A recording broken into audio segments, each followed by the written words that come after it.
ಇಲ್ಲಿ ವಿಕಲಚೇತನರ ಪ್ರಜಾಪ್ರಭುತ್ವದ ವ್ಯವಸ್ಥೆಯಲ್ಲಿ ವಿಕಲಾಂಗ ಮಗು ಹುಟ್ಟಬಾರದು, ಸ್ಪಷ್ಟ ಬಹುಮತದ ಸರ್ಕಾರ ಬೇಕು ಅಂದ್ರಲ್ಲ. ಈ ವಿಕಲಾಂಗ ಮಗು ಯಾರ್ದು ಅಂತಕ್ಕಂಥವ್ರು ಹೇಳ್ಬಿಟ್ಟವ್ರು. ಇಲ್ಲಿ ಜನತಾದಳದ ಪಕ್ಷದಿಗೆ ಅವ್ರು ಕೋಟ್ ಮಾಡಿರೋರು, ನನಗೆ ಅರ್ಥ ಆಗಲ್ವಾ? ಈ ವಿಕಲಾಂಗ ಮಗು ಹತ್ರ ಬಂದರು ಯಾರು? ಸರ್ಕಾರ ಮಾಡೋಣ ಅಂತೇಳಿ 2 ಬಾರಿನೂ ಅದು ನಾನು ಹೇಳಿದೆ. ನಾನು 2 ಬಾರಿನೂ ಬಂದವರು ಯಾರು? ನಾವೇ ನಿಮ್ಮ ಮನೆ ಬಾಗಿಲಿಗೆ ಹೋಗಿಲ್ಲ ಅಂತ. ಇದು ಅಧ್ಯಕ್ಷರೇ, ಇಲ್ಲಿ ಪ್ರಶ್ನೆ ಇದನ್ನು ಈ ರೀತಿ ಕೋಟ್ ಮಾಡಿದ್ದಾರಲ್ಲ. ಆಮೇಲೆಲ್ಲ ಈಗ ಪಾಪ ಬಂಡಪ್ಪ ಕಾಶಪ್ಪ ಹೇಳಿದ್ದಾರೆ 123 ಸೀಟ್. ಹೌದು, ನಾವು ಪಂಚರತ್ನ ಯೋಜನೆ ಇವತ್ತು ರಾಜ್ಯದಲ್ಲಿ ತರ್ತಕ್ಕಂಥದ್ದಕ್ಕೆ ಒಂದು ಸ್ಪಷ್ಟ ಬಹುಮತದ ಸರ್ಕಾರ 5 ವರ್ಷಕ್ಕೆ 1 ಬಾರಿ ಪರೀಕ್ಷೆ ಮಾಡಿ ಕೊಡಿ ಅಂತ ಕೇಳಿದ್ದೇನೆ.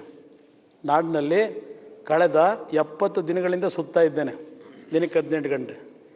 ನಾನು ಜನಗಳ ಮುಂದೆ ಹೇಳಿದ್ದೇನೆ, ನನಗೇನಾದರೂ ಅಧಿಕಾರ ಕೊಟ್ಟು ಸ್ಪಷ್ಟ ಬಹುಮತದ ಸರ್ಕಾರ ಈ 5 ಕಾರ್ಯಕ್ರಮಗಳ ಮುಖಾಂತರ ಪ್ರತಿ ಕುಟುಂಬದ ಬದುಕನ್ನು ಸರಿಪಡಿಸದೇ ಇದ್ದರೆ, ಪ್ರತಿ ಕುಟುಂಬಕ್ಕೆ ನೆಮ್ಮದಿ ಬದುಕು ಕೊಡದೇ ಇದ್ದರೆ ಈ ಪಕ್ಷ ವಿಸರ್ಜನೆ ಮಾಡ್ತೀನಿ ಅಂತ ಭಾಷಣ ಮಾಡಿದ್ದೇನೆ ಜನಗಳ ಮುಂದೆ.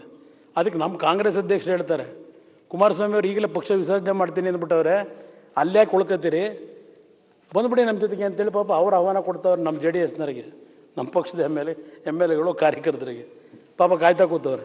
120 140 ಸೀಟ್ ಗೆಲ್ಲೋರು ಇನ್ನೂ ಬೇರೆ ಬೇರೆ ಪಕ್ಷಗಳ ಕದ ತಟ್ಕೊಂಡು ಬನ್ರಪ್ಪ ಪಾರ್ಟಿಗೆ, ಆ ಪಾರ್ಟಿ ವಿಸರ್ಜನೆ ಆಯ್ತದೆ ಇದನ್ನು ಹೇಳ್ಕೊಂಡು ಕೂತವ್ರು ಅವರು. 150 ಸೀಟ್ ಗೆಲ್ಲೋರು.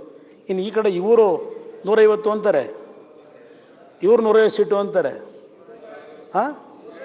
ಅದಕ್ಕೆ ನಮ್ಮನ್ನು ತೆಲಂಗಾಣ ಹೋಗಿ ಅಂತಿದ್ದು ಅಶೋಕ್ ಅವರು. ಅವ್ರು 150, ಇವ್ರು 150, ನಮಗೆ ಸೀಟೇ ಇಲ್ವಲ್ಲ, ಅದಕ್ಕೆ ತೆಲಂಗಾಣ ಹೋಗಿ ಅಂತ ಇಲ್ಲ ಅಶೋಕ್ ಅವ್ರು ಹೇಳಿರ್ಬೇಕು ನನ್ನ ಅಲ್ವಾ? ಇಲ್ಲಿ ಸೀಟ್ ಇಲ್ಲ ನಿಮಗೆ, ಅಲ್ಲೋಗಿ ಅಂತ. ಅಧ್ಯಕ್ಷರೇ, ಇಲ್ಲಿ ನಾನು ಯಾಕೆ ಹೇಳ್ತಾ ಇದ್ದೇನೆ ಅಂದರೆ, ಇವತ್ತು ರಾಜಕಾರಣದಲ್ಲಿ ಇವರೆಲ್ಲ ಹೇಳಿದ್ದಾರಲ್ಲ ಬಿಸ್ನೆಸ್ ಎಲ್ಲ, ಈ ಒಂದು ಸಂದರ್ಭದಲ್ಲಿ ನಾವು ಜನಗಳ ಮುಂದೆನೇ ಹೋಗ್ಬೇಕು ಅಲ್ಟಿಮೇಟ್ಲಿ ಅಂತ. ಅಂತಿಮವಾಗಿ ಜನದ ಮುಂದೆ ಹೋಗಿ ಅವರೇ ನಮಗೆ ನ್ಯಾಯ ಕೊಡಬೇಕಾದವರು. ಜನತಾ ಜನಾರ್ದನ ಅಂತಕ್ಕಂಥ ಹೇಳ್ತೀವಿ. ಇಲ್ಲಿಗೇನು ಹೇಳಿದ್ದಾರೆ ಅಧ್ಯಕ್ಷರೇ, ಇಲ್ಲಿ ನಾನು ಈ ಹಗಲು ರಾತ್ರಿ ಕಷ್ಟಪಡ್ತಿರ್ತಕ್ಕಂಥದ್ದೇ 120 ಸೀಟ್ ಗೆಲ್ಲಬೇಕು ಈ ಬಾರಿ ಅಂತ ಹೇಳಿ. 2 ಕಡೆನೂ ಅನುಭವಿಸಿದ್ದೀನಿ, 2 ಸರ್ಕಾರದಲ್ಲಿ ಅನುಭವಿಸಿದ್ದೇನೆ. ಕೇವಲ 2 ತಿಂಗಳಿಗೆ ಸರ್ಕಾರ ರಚನೆ ಮಾಡಿದ 2006ರಲ್ಲಿ 150 ಕೋಟಿ ಆಗೋಣ ಅಂತೇಳಿ ನನ್ನ ಮೇಲೆ ತಂದುಬಿಟ್ರು, ಕಲೆಕ್ಷನ್ ಮಾಡೋಕೆ ಕೊಟ್ಬಿಟ್ಟ ಅಂತೇಳಿ. ಯಾರೋ 2 ಅಧಿಕಾರಿಗಳನ್ನ ವರ್ಗಾವಣೆ ಮಾಡಿದೆ ಅಂತ 2 ತಿಂಗಳಿಗೆ ಸಹಿಸ್ಕೊಂಡೆ. ಮತ್ತು ಅದೇ ಸರ್ಕಾರದಲ್ಲಿದ್ದ ಒಬ್ಬ ಕ್ಯಾಬಿನೆಟ್ ಮಂತ್ರಿ ನನ್ನನ್ನು ಕೊಲೆ ಮಾಡಲಿಕ್ಕೆ ಮುಖ್ಯಮಂತ್ರಿ ಸುಪಾರಿ ಕೊಡ್ಸೋರೆ ಅಂತೇಳಿ ಕಂಪ್ಲೇಂಟ್ ಕೊಡ್ತಾರೆ, ಅದನ್ನು ಸಹಿಸ್ಕೊಂಡೆ. ನಾನು ಕುತಂತ್ರದ ರಾಜಕಾರಣ ಮಾಡೋದಾಗಿದ್ದರೆ ಒಂದು ರೀಸನ್ ಕೊಟ್ಟು ಆಗಲೇ ಹೊರಗಡೆ ಬರ್ಬೋದಾಗಿತ್ತು.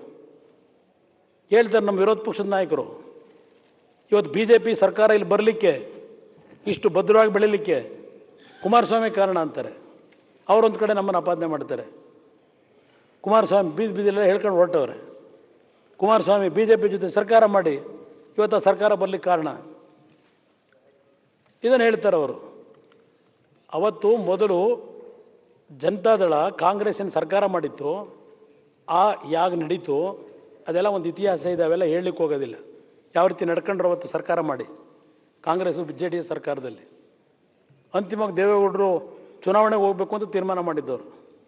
ಗೋವಿಂದ ಕಾರಜೋಳ ಅವರು ಇಲ್ಲ, ಇಲ್ಲಿ ಬಂದು ಚರ್ಚೆ ಮಾಡಿದ್ರು. ಉದಾಸಿ ಅವರು ನಮ್ಮ ಮುಂದೆ ಇವತ್ತಿಲ್ಲ, ಅವ್ರು ತೀರ್ಕೊಂಡು ಹೋಗಿದ್ದಾರೆ.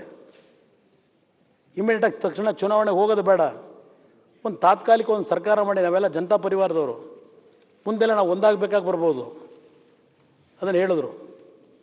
ಅಲ್ಲಿ ಕೂತಿದ್ದಾರೆ ನಮ್ಮ ಹಿರಿಯ ನಾಯಕರು ಯಡಿಯೂರಪ್ಪನವರು, ಅವ್ರು ನೊಂದಿದ್ರು ಅವತ್ತು.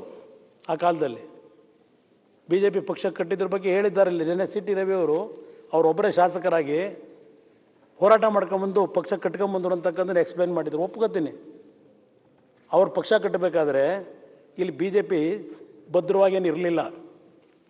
ದೆಹಲಿಯ ನಾಯಕರು ಮುಖ ನೋಡೇನು ಓಟ್ ಹಾಕ್ತಿರಲಿಲ್ಲ ಅವತ್ತು. ಇಲ್ಲಿಯ BJPಯ ನಾಯಕತ್ವ ವಹಿಸಿ ಅವರೇನು ಹೋರಾಟ ಮಾಡ್ತಿದ್ರು, ಅದ್ರ ಮೇಲೆ ಪಕ್ಷ ಅವತ್ತು ಬಂತು. 2004ರಲ್ಲಿ 79 ಸೀಟ್ ಮೊದಲನೇ ಬಾರಿಗೆ ಬಂದರು 40 ಸೀಟಿಂದ. ಅವತ್ತು ಏನೇ ನಡೀತಿತ್ತು, ನಾನು ಅಲ್ಲಿ ಕೂರ್ತಿದ್ದೆ ಮೂಲೆಯಲ್ಲಿ, ಮೊದಲನೇ ಬಾರಿಗೆ ಶಾಸಕನಾಗಿ ಬಂದಿದ್ದೆ. ಇತಿಹಾಸ ಅವೆಲ್ಲ. ಕೊನೆಗೆ ನಮಗೂ ಅವ್ರಿಗೇನು ಚರ್ಚೆ ಆಗಿತ್ತು ಅದೆಲ್ಲ ನಾನು ಹೇಳೋದಿಲ್ಲ ಇಲ್ಲಿ ಸದನದಲ್ಲಿ, ಬೇಕಿಲ್ಲ, ಅವಶ್ಯಕತೆ ಇಲ್ಲ ಈಗ.